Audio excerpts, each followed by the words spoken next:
Assalamualaikum warahmatullahi wabarakatuh. Perkenalkan, nama saya Nur Hasan Aritonga. Saya dari kelas 11 ADP 5 ingin membahas materi OTK keuangan. Mari saja kita mulai ya.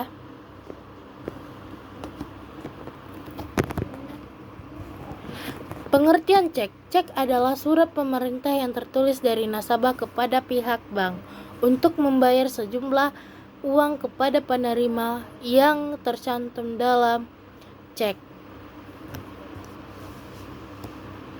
dan sebagai alat transaksi pembayaran dapat digunakan sebagai pengganti uang tunai.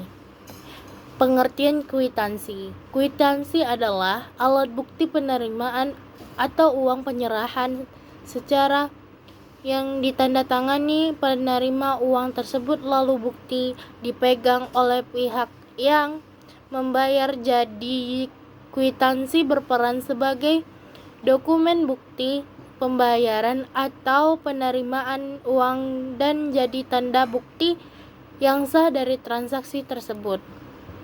Pengertian faktur. Faktur adalah dokumen keuangan yang berisi daftar atau barang dan jasa yang dijualkan serta tagihan atau kredit yang dikirimkan oleh penjual kepada pembeli.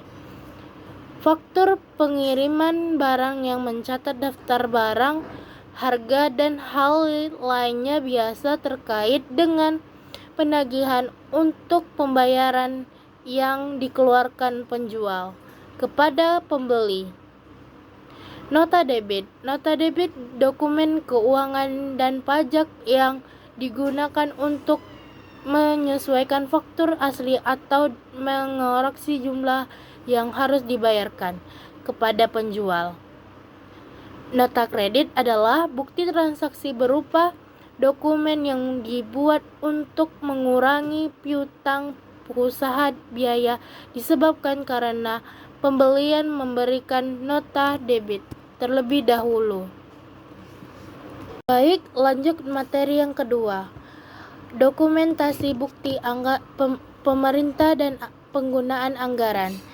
Dokumen adalah lembaran yang mempunyai nilai-nilai yang digunakan sebagai bukti suatu kejadian. Transaksi adalah aktivitas perusahaan yang ditimbulkan perubahan terhadap posisi harta keuangan. Bukti. Dokumen dasar transaksi sebagai digunakan sumber-sumber pencatatan fungsi-fungsi bukti yuridis suatu transaksi keuangan menjadi prinsip jika ada masalah kemudian hari sebagai pertanggungjawaban pelaksanaan suatu transaksi. Fungsi eksternal yaitu faktur rekening, koran, kwitansi, bukti nota debit, bukti kas keluar, cek, bukti kas masuk, dan catatan kredit, bukti setoran biaya, dan bank internal, bukti dalam perusahaan. Kas kecil. Dalam kas kecil adalah sejumlah uang tunai berfungsi untuk membiayai pengeluaran yang sifat kecil. Ciri-ciri kas kecil yaitu jumlah dibatasi 2. Kas kecil merupakan yang bersifat rutin. Ketiga, sifat disimpan tempat khusus seperti amplop, box. Kas kecil dipegang oleh petugas yang tingkatannya lebih mudah. Peralatan yang digunakan untuk pengolahan dana kas kecil yaitu alat tulis, buku kas, komputer, printer, kalkulator, Goodyear, dan evaporator atau pembatas kertas. Informasi halaman yang dapat kita dari kas kecil melalui bukti transaksi yaitu siapa melakukan transaksi, 2 rekening yang terjadi, apa yang mengaruh terhadap transaksi, ketiga penetapan catatan rekening ke dalam pencatatan ke depannya. Assalamualaikum warahmatullahi wabarakatuh.